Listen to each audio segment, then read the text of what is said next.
दोस्तों, अभी बिहार में विधानसभा चुनाव 2025 के लिए सभी पार्टीज अपनी अपनी तरफ से पूरी जोर लगा रही है। लेकिन इन दिनों जिस एक पार्टी की एंट्री से एनडीए और महागठबंधन दोनों तरफ के नेता घबराए हुए हैं, उनका नाम है जन स्वराज पार्टी और इसके कर्ता धर्ता हैं प्रशांत किशोर। दोस्तों, प्रशांत किशोर अभी तक दूसरे पॉलिटिकल पार्टीज के लिए कैंपेन चलाते थे, लेकिन अब वो खुद ही अपनी पार्टी बना चुके हैं और साल 2025 में बिहार विधानसभा का चुनाव लड़ने के लिए पूरी तरह से तैयार भी हैं। लेकिन क्या प्रशांत किशोर इसमें कामयाब हो पाएंगे? आखिर क्या कहानी रही है प्रशांत किशोर की, जो उसने बिहार में पहले तो अपनी खुद की एक पार्टी बनाई और फिर फुल मेजॉरिटी से बिहार में सरकार बनाने का दावा भी कर रहे हैं। आखिर कितनी सच्चाई है उनके इस दावे में और कौन है प्रशांत किशोर? आइए आपको बताते हैं पूरी और असली कहानी आज के इस वीडियो में। हेलो एंड नमस्कार, मेरा नाम है प्रशांत और आप देख रहे हैं बेजोड़जोड़ा.com का यूट्यूब चैनल। दोस्तों, प्रशांत किशोर का जन्म 20 मार्च 1977 को बिहार के रोहतास जिले के सासाराम के पास कोनार गांव में हुआ था। उनके पिताजी का नाम श्रीकांत पांडे और माताजी का नाम सुशीला पांडे है। जहां उनके पिताजी एक डॉक्टर थे, वहीं माताजी एक होम मेकर रही हैं। बाद के दिनों में प्रशांत किशोर बक्सर आ गए और यहीं से अपनी पढ़ाई भी पूरी किए। अपनी पढ़ाई पूरी करने के बाद वह साल 2002 में यूनाइटेड नेशंस के पब्लिक हेल्थ डिपार्टमेंट में काम करना शुरू किए और यहाँ पर वह करीब 8 सालों तक काम करते रहे। इस दौरान वह अमेरिका में रहे।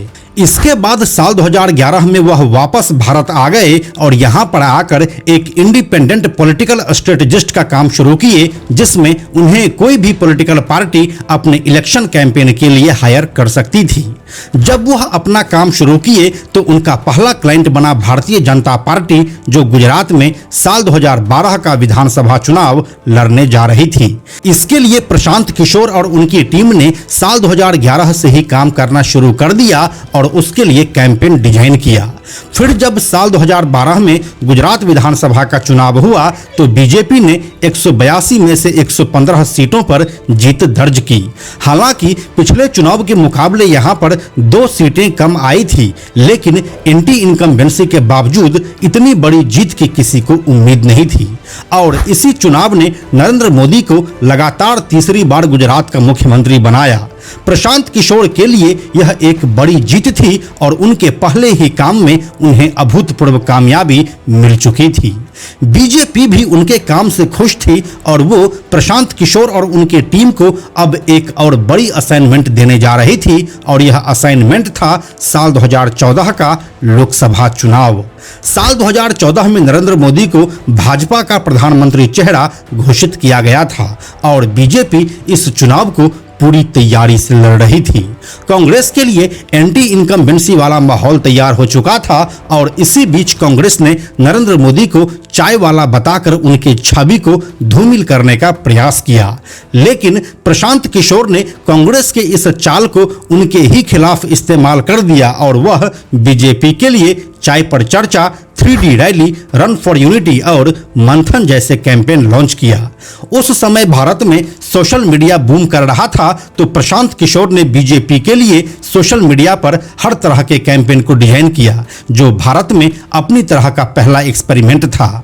उस समय बीजेपी के सोशल मीडिया कैंपेन को काफी हल्के में लिया जा रहा था, लेकिन प्रशांत किशोर के इस स्ट्रेटजी ने पूरा का पूरा गेम ही बदल कर रख दिया और जब चुनावी परिणाम आया तो बीजेपी को आश्चर्यजनक रूप से 282 सीटों पर जीत मिली, जबकि बहुमत का आंकड़ा 272 ही है। साल 1984 के बाद यह पहली बार हुआ था जब किसी सिंगल पार्टी को बहुमत मिला हो और यह बीजेपी के साथ साथ प्रशांत किशोर की भी बड़ी जीत थी। इसके बाद वह साल 2015 में बिहार में एंट्री किए, जहां पर उसे नीतीश कुमार ने हायर किया था। इस चुनाव में लालू और नीतीश साथ मिलकर चुनाव लड़ रहे थे और यहां भी नीतीश कुमार जीतकर मुख्यमंत्री बने। प्रशांत किशोर के इसी जादू को देखकर जो कांग्रेस उसे नकारती आई थी, वही कांग्रेस ने उसे हायर किया और मौका था साल 2017 का उत्तर प्रदेश विधानसभा चुनाव। यहाँ प्रशांत किशोर अपनी स्ट्रेटजी लगाए, लेकिन इसमें वह आश्चर्यजनक रूप से फेल हो गए। क्योंकि जहां कांग्रेस को यूपी में करीब 60 से 80 सीटें जीतने की उम्मीद थी, वहीं यह पार्टी सिर्फ 7 सीट ही जीत सकी और बीजेपी अकेले दम पर सत्ता में आ गई। फिर लोगों ने कहना शुरू कर दिया कि अब प्रशांत किशोर का जादू समाप्त हो चुका है, लेकिन इसे प्रशांत किशोर ने गलत साबित करते हुए साल 2017 में ही कैप्टन अमरिंदर सिंह को पंजाब में, साल 2019 में वाईएस जगनमोहन रेड्डी को आंध्र प्रदेश में, साल 2020 में अरविंद केजरीवाल को दिल्ली में, साल 2021 में ममता बनर्जी को पश्चिम बंगाल में और साल 2021 में ही एमके स्टालिन को तमिलनाडु में वह जितवाकर मुख्यमंत्री बनवाए। यानी कि प्रशांत किशोर को अपने पॉलिटिकल स्ट्रेटेजिस्ट वाले करियर में सिर्फ एक असफलता हाथ लगी और बाकी में वह कामयाब ही रहे। इस दौरान प्रशांत किशोर अक्टूबर 2018 से लेकर जनवरी 2020 तक बिहार में नीतीश कुमार के जदयू में भी शामिल रहे और यहां पर वह इस पार्टी के वाइस प्रेसिडेंट रहे। फिर 2 मई 2021 को प्रशांत किशोर एक इंटरव्यू में घोषणा किए कि वह अपने पॉलिटिकल स्ट्रेटेजिस्ट वाले काम को छोड़ रहे हैं और अब एक नए काम की वह शुरुआत करेंगे।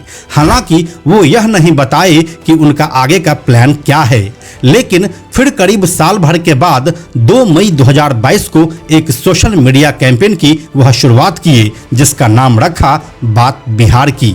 इस कैंपेन में वह घोषणा किए कि अब वह लोकतंत्र के असली मास्टर से मिलेंगे और वो असली मास्टर है जनता। इसके लिए वह पूरे बिहार में 2 अक्टूबर 2022 को गांधी जयंती के दिन पश्चिम चंपारण के गांधी आश्रम से पदयात्रा की शुरुआत किए। वो अपने समर्थकों के साथ बिहार के गांव-गांव में जाकर इस अभियान से लोगों को जोड़े और यह पदयात्रा 2 सालों तक चला। इसके बाद 2 अक्टूबर 2024 को पटना के गांधी मैदान में अपने लाखों समर्थकों के सामने वह ऑफिशियली एक नए पॉलिटिकल पार्टी की घोषणा किए, जिसका नाम रखा गया जनसुराज पार्टी। इस पार्टी के अस्तित्व में आने के महीने भर बाद ही बिहार के 4 विधानसभा सीटों पर उपचुनाव हुए, जिसमें प्रशांत किशोर ने भी अपने कैंडिडेट उतारे, लेकिन उनका एक भी कैंडिडेट दूसरे नंबर पर भी नहीं आ सका। लेकिन इस दौरान वह करीब 8% वोट शेयर अपने नाम किए। महीने भर पुरानी पार्टी के लिए यह कोई छोटी बात नहीं थी और अब प्रशांत किशोर का हौसला बुलंद हो चुका था। जिसके बाद प्रशांत किशोर साल 2025 के बिहार विधानसभा चुनाव में बिहार के सभी 243 सीटों पर अकेले चुनाव लड़ने का दावा कर चुके हैं और वो इसके लिए जमकर प्रचार प्रसार भी कर रहे हैं। अभी एनडीए और महागठबंधन से भी ज्यादा अग्रेसिव प्रशांत किशोर ही लग रहे हैं और आने वाले चुनाव में वह सरकार बदलने की बात भी कर रहे हैं। लेकिन उनका ये प्रयास कितना सफल हो पाएगा, यह तो वक्त ही बताएगा। अगर हम आपको प्रशांत किशोर के पर्सनल लाइफ के बारे में बताएं तो उनकी पत्नी का नाम जाह्नवी दास है, जो कि एक डॉक्टर हैं और वो असम से बिलोंग करती है। इस कपल को एक बेटा भी है। तो यही थी दोस्तों बिहार के नए पॉलिटिकल पार्टी जनसुराज पार्टी के कर्ता धर्ता प्रशांत किशोर की पूरी और असली कहानी। इस कहानी के बारे में अपनी राय आप हमें कमेंट में लिखकर बताइए। हम जल्दी मिलते हैं आपसे एक और नए कहानी के साथ। दोस्तों YouTube हमारी वीडियोज की रीच को आगे नहीं बढ़ा रहा है, इसलिए हमें आर्थिक समस्या का सामना करना पड़ रहा है। अगर आपको बेजोड़ जोड़ा के वीडियोज से कुछ अच्छा जानने और सीखने को मिलता है तो कृपया हमें आर्थिक सहायता दें, जिससे कि यह जानकारी आपको आगे भी मिलता रहे। आप हमें 100, 200, 500 या फिर 1000 रुपये से भी अपना समर्थन दे सकते हैं, जिससे कि हम नए नए कहानियों पर लगातार काम करते रहें। आपके सहयोग के लिए धन्यवाद। साथ में हम आपको यह भी बताते चलें कि आप में से 97% ऐसे लोग हैं जो हमारे वीडियोस को देखते तो हैं, लेकिन हमारे चैनल को सब्सक्राइब नहीं करते हैं। ऐसे लोगों से हमारी हाथ जोड़कर विनती है कि अगर आपको हमारे वीडियोस पसंद आ रहे हैं तो आप बेजोड़ जोड़ा के इस चैनल को सब्सक्राइब जरूर कर लीजिए। साथ ही बेजोड़ जोड़ा नाम से हमारा एक एक्स अकाउंट है, यानी कि ट्विटर अकाउंट है, आप उसे भी फॉलो जरूर कीजिए। यह वीडियो अगर आपको पसंद आया तो इसे लाइक और शेयर जरूर करें। आने वाले वीडियोस के लिए बेजोड़ जोड़ा को सब्सक्राइब करके बेल आइकन को टच करना ना भूलें। Thank you so much.